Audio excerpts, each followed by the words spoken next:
So tell me about the current and past problem that we've had when it comes to translating watches and warnings into Spanish here in the US. Of course, whenever we go back to the fundamentals of urging people to take action during imminent severe weather hazards, we have to make sure that we communicate the hazard at hand and also encourage them to take action.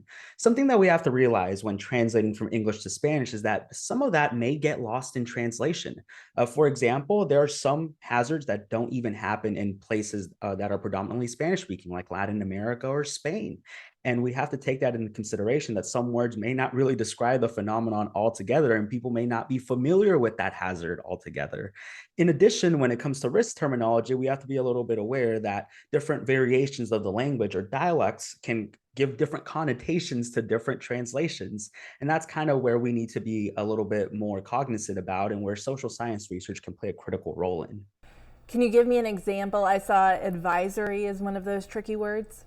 Yeah, we recently published on this in the Bulletin of the American Meteorological Society and found that in Spanish, like right now, the Weather Service uses three different words in Spanish for watch, warning, and advisory. And we found that with a nationwide sample of Spanish speakers, people currently perceive the translation of advisory to be more urgent than both watch and warning, which, in a way, that's not what it's intended to communicate. And then we also provided participants with different translations of the words watch and warning, and found that out of the different variations, the ones that we use right now were ranked as the lowest two in terms of communicating urgency. So it goes to show that picture because, the word aviso, the translation for warning right now, is more like a pat on the back, more like you probably need to go seek shelter. It doesn't really translate the urgency of you need to take action now. And there are other words out there like alerta, for example, that can communicate that urgency. And it's also now proven through social science research that the public does agree. What has been the impact to the Spanish speaking community as far as these inequities? Of course, yeah. The National Weather Service has documented casualties related to language inequities all the way back to the 1970s. And since then, there have been efforts across the Weather Service and, of course, across the broadcast enterprise to really be able to provide information in other languages. And so, yeah, there's been countless times. We just did a field work out in Kentucky and Arkansas just this last year during the deadliest December tornado outbreak in history, the Quad State tornado outbreak. And yeah, the language inequities were very well felt there. And it's like every single disaster that happens, you'll always hear that perspective that sometimes messages got lost in language barriers or cultural barriers or everything else. And I really do think that as our science advances, this will be one of the bigger challenges that we have to address going forward. Because something I always tell people is that, this is not a matter of if, but when, because by 2060, studies estimate that there will be nearly 1 in 3 Spanish speakers in the United States. When you really think about it, growing up here in the United States, we really are accustomed to being aware of the weather. We see tornadoes on television, we hear about it all the time. There's a lot of thunderstorms and a lot of disasters that really wake you up and say, "Oh, we need to be a little bit more cognizant about this." But something that even I've learned in the last few years with all this work is, when we visit communities and talk to them directly, one of the first questions we always ask them is, tell us about the weather back at home and what kind of information sources that you rely on to stay updated. And there were some people that were saying, well, the first time they ever heard a siren was when the tornado happened for them and not anywhere before then.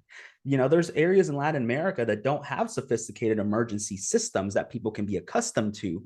In addition, there's not any sort of, for example, Panama just opened a National Weather Service office just this last year. And so that culture of being aware of the weather isn't as prominent in these Spanish speaking countries. And I think we have to acknowledge that, that this goes just beyond translation, but also how we understand different backgrounds and experiences from Spanish speaking communities overall. So we know it's a problem. What's the solution? There's a ton of solutions out there, and really, whether it be low hanging fruit or systemic solutions, I do believe that, in the future, the National Weather Service should consider to bring more and standardize a lot of this language beyond just English into their services. At this moment, of course, there are two translation teams that exist within the National Weather Service: the Multimedia Assistance in Spanish team and the Spanish Outreach team. And they do a lot of wonderful work in providing educational campaigns and translating watches and warnings in Spanish. but a lot of it is grassroots. And I really do think for these kind of efforts to thrive, it needs to be part of the system overall, being able to hire different translators, not only just know Spanish, but other languages too. And, places like, for example, Environment Canada do this right now, just because for them, it's federal law to translate things in English and French. And so there are systems out there where this can work. And so, of course, that's a very, very hefty goal, but there are low hanging fruit that we can address right now.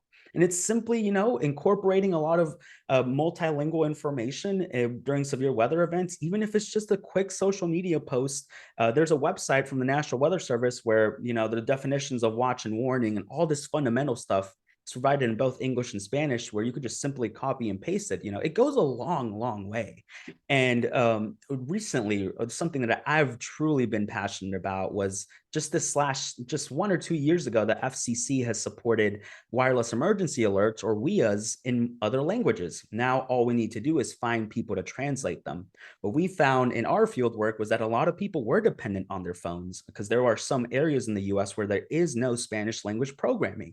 And so, a really low hanging fruit we can address is trying to bring these WIA messages into other languages as well, so that, whether your language is set to English or Spanish on your phone, you're receiving that information and you can do something with it.